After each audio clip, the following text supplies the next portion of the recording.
लोगों को लिस्ट मिले और लिस्ट में कहा जाए कि वोटर और नॉन वोटर छांटिए कौन कौन वोट देने के योग्य है, कौन कौन वोट देने के योग्य नहीं है।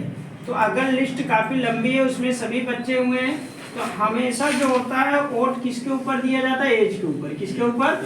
एज। चाहे जो भी रहे, चाहे आप फीमेल रहे या मेल रहे, सबका एज जो है समान है इसमें। तो हम सिंपल वाला फार्मूले का यूज करेंगे, साधारण का। चलो जी जल्दी से आ जाओ पहले फटाक से।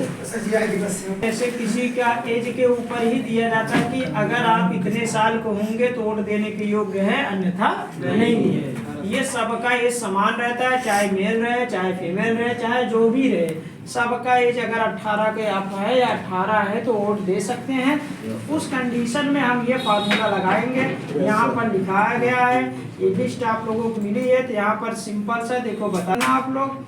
इक्वल लिखना, फिर इफ लिखना, इक्वल इफ ब्रैकेट लगाना, एज के ऊपर ही जैसे वहाँ परसेंटेज के ऊपर मार्कशीट हम बनाते थे और डिपार्टमेंट के ऊपर सैलरी देते थे, वैसे यहाँ एज के ऊपर क्या किया जाता है? वोट और नॉन वोट को छांटा जाता है। वोटर कौन है, कौन नॉन वोटर है। तो अगर आपका एज पे आप क्लिक करिएगा, बड़ा रहे, अगर आपका एज अप रहे, बड़ा या बराबर दोनों, कितने से? 18 साल से।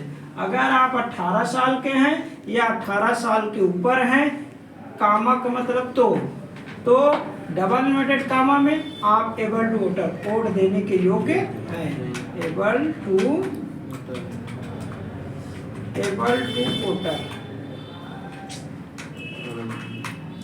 एबल टू वोटर, ठीक।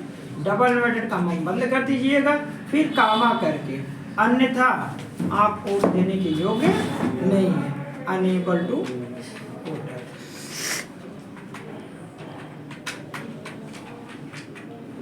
डबल इन्वर्टेड कामा बंद करके, ब्रैकेट एक बार बंद करके बस इंटर कर दोगे तो आ जाएगा। देखो ये 18 साल, जो 18 साल रहेंगे, 18 साल के ऊपर रहेंगे, उनमें एबल टू वोटर आ जाएगा, और जो नहीं रहेंगे उनको देखो यार सुनिए, जैसे 17 साल का है अनेबल टू वोटर आ गया, विकास 17 साल का, ये भी अनेबल टू वोटर आ गया, बाकी सब देखो एबल टू वोटर है ना, सब 18 प्लस है या 18 है। क्लियर हुआ? बस यही इतना है। और